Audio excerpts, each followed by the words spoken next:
I need you to trust me. One last time. Mission Impossible: The Final Reckoning is Ethan Hunt's highest stakes mission to date, but surprisingly it's not his most action-packed. The Final Reckoning is 50% jaw-dropping action spectacle, 50% tedious expository dialogue. The action is incredible. Tom Cruise pulls off some of his most impressive stunts to date, and Christopher McQuarrie shoots it in an immersive way that puts you on the wing of a plane or at the bottom of the ocean with him. But the action is constantly being interrupted with bone-dry explanations of the USB sticks and data drives they're going to use to defeat the evil AI. Still, it's worth putting up with those long, meandering, expositional monologues because the nail-biting set pieces more than make up for it. It's not an airtight, non-stop action movie roller coaster like Ghost Protocol, but it's nowhere near as big a letdown as Dead Reckoning. If this is really the end, I'd say they've stuck the landing.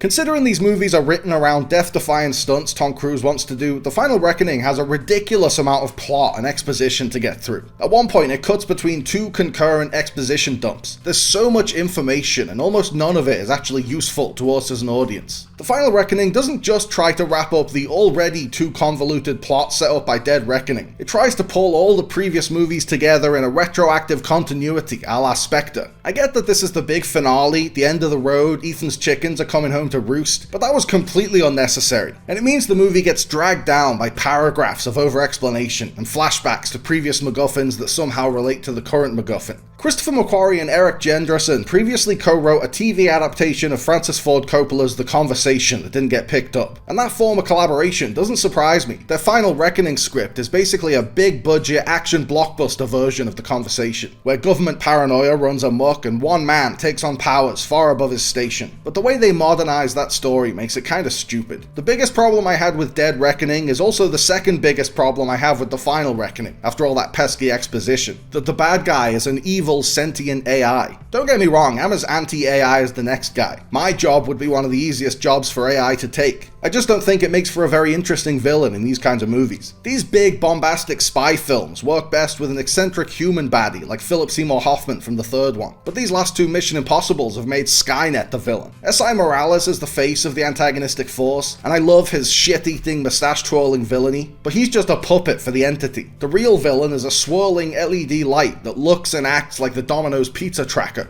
In The Final Reckoning, the entity is basically Ultron. It spread across the world's computer networks, took one look at humanity, and decided we all need to go.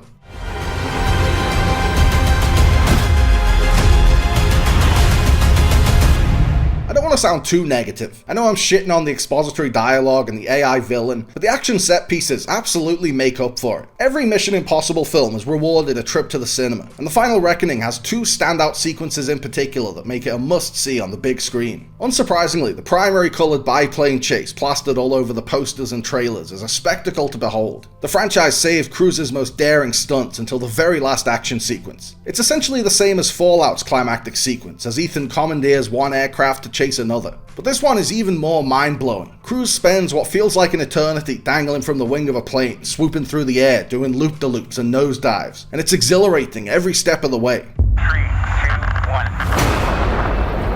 You can't imagine how physically punishing it was for Tom to be on the wing. There's another mind-blowing set piece that hasn't been overly advertised, in which Ethan goes down into a sunken submarine to retrieve the entity's source code. Being that deep in the ocean is thrilling enough, but the sequence keeps escalating the danger. As he opens up the sub and it fills with water, the extra weight starts to roll it towards the edge of a chasm. Then there are loose warheads clanging around, blocking his path to the exit. Then he has to climb out of a torpedo tube and his scuba suit won't fit. This whole sequence left me breathless, clinging to the edge of my seat. There are no quips to break the tension, it's just pure visual storytelling, absolute cinema. Once we got the hand signals, it made things a lot more efficient. But shooting underwater, there's always a sense of danger.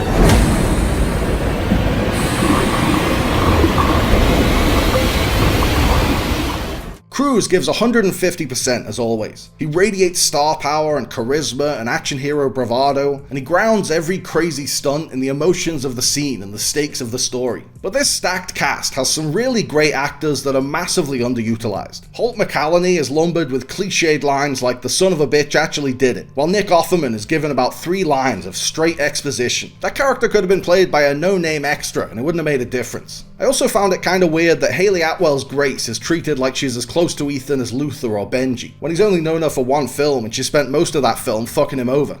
Grace.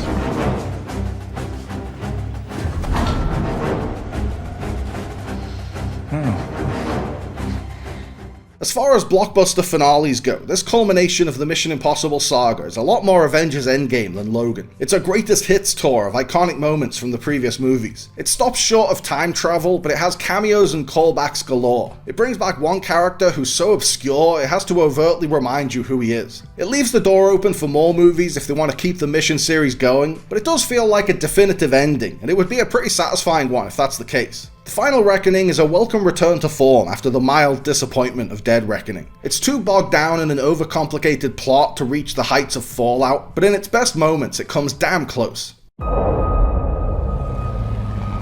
This can't all be true.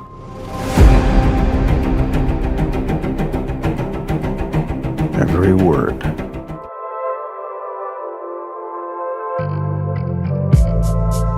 Thanks for watching, guys. I hope you liked the video. Remember to like and subscribe and click on the little bell. And also seize the day and call your mom and be kind to yourself.